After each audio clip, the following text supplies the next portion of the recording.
A Missouri man who confessed to a high-profile Columbia murder filed his first petition to get out of prison. This comes after years of discussion, several lawyers, and hundreds of pages of documents. ABC 17's Sarah Masser-Donar has details about the Kent Heitholt case you haven't heard directly from Charles Erickson. Erickson and his latest lawyer sat down with me to talk about why, after almost 15 years, he's finally putting pen to paper on his only remaining path to potential freedom.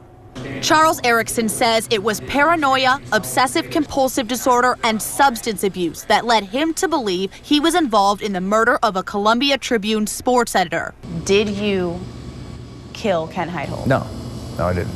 You said you did. Why would you say you did if you didn't do it? I didn't know. I didn't know for a long time.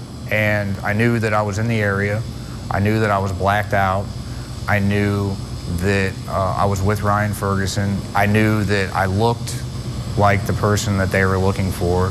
You know, if I'm confident of anything, it's that this man 100% deserves to get out of prison. Kansas City area attorney Landon Magnuson is now representing Erickson at the request of the Midwest Innocence Project.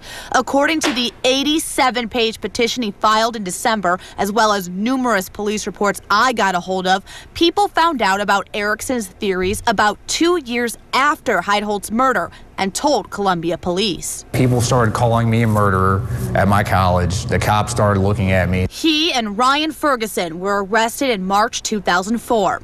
What happened in the CPD interrogation room and the months leading up to Ferguson's trial are the basis for Erickson's appeal. The first one he's been able to get filed after years of attempts by a number of lawyers that were unable to follow his case to the end for various reasons. And so over the course of time, I mean, he was just ill served. In his initial interrogations with the police, when they'd ask him questions, his response is, I don't know. Well, the newspapers say, and they'd be like, no, stop right there.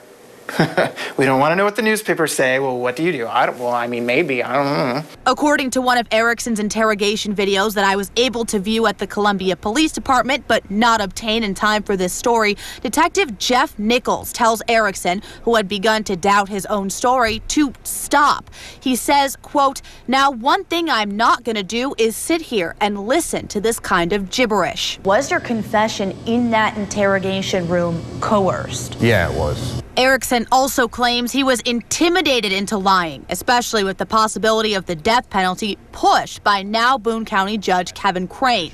Magnuson says key evidence and witness testimony were withheld. That if all they have as far as evidence against Charles is an unreliable confession from the past about an event that he was blackout drunk during that he can't even remember, and then zero physical evidence ties him to the crime, and anyone who was there that night or saw the suspects excludes him from there, I don't see how anyone would prosecute that. Erickson says it's about time. This is a fight that shouldn't have to be fought. Let me go or give me a trial.